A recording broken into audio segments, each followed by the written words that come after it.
Once upon a time, in a vast jungle deep inside the emerald green trees, there existed a small human city. No one from outside knew about it. Animals lived there like humans. They spoke, they worked, they studied, and they celebrated together. It was a beautiful sight to behold. The ruler of this jungle was an old lion named Rudra. He was very wise, fair, and kind. No animal feared him. Instead, they respected him because under his rule, peace always reigned. Monkeys run schools. Elephants managed the marketplace. Peacocks taught dance, and everyone lived happily. But among them lived a young wolf named Kala.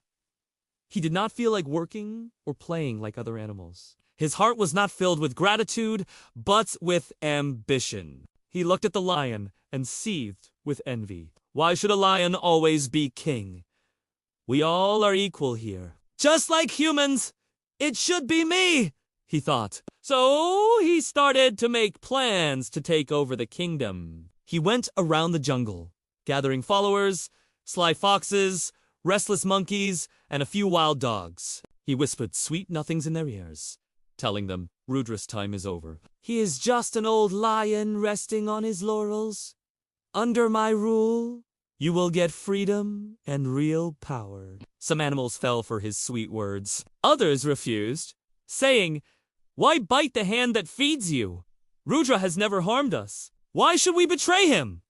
But Caldera did not care. He was blinded by his desire for power. One night, he and his followers broke into the jungle's grain store and took all the grain out, leaving only a little for the next morning. As expected, the next morning, the animals woke up to find the food gone. Hunger spread through the jungle, and people started blaming Rudra for their plight. Kala stood in the marketplace and shouted, "See, I told you, Rudra is failing as a king.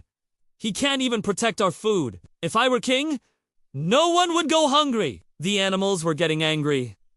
They did not know what to do. Just then, a little parrot that had witnessed everything flew down from a tree and perched on Kalase's shoulder. It said in a loud voice, "Don't be fooled by this wolf. He is the one who stole the grain last night. He wants power, not your welfare." The animals were shocked. They had never suspected Corolla before. Now they felt betrayed. They looked at Rudra, who had come to see what was going on. The old lion was calm but firm. He said, "Being a king is not just about holding power or wearing a crown. It is about honesty and protecting those you rule. You may be strong and fierce, but that does not give you the right to be king. A true king rules with honesty and a big heart. You have betrayed our trust, Corolla. You shall never be king."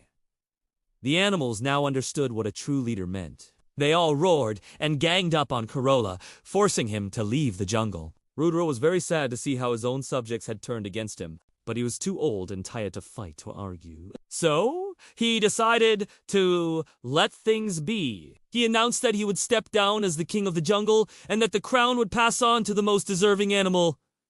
All the animals were shocked. They had never imagined that Rudra would give up his position. But Rudra continued, "I have been king for many years now. It is time for a new leader, someone younger and full of vigor to take over, someone who can rule with honesty and fairness." All eyes turned to a gentle deer that had always lived with honesty and fairness. She was known for her kindness and wisdom. The animals looked at each other. They all knew that the deer was the best choice to be the new leader. And so it was decided. The deer became the new queen of the jungle. She ruled with kindness and wisdom, and the jungle flourished under her leadership. Moral of the story: strength alone does not make a ruler. Sometimes the greatest leaders are the ones who seem the weakest.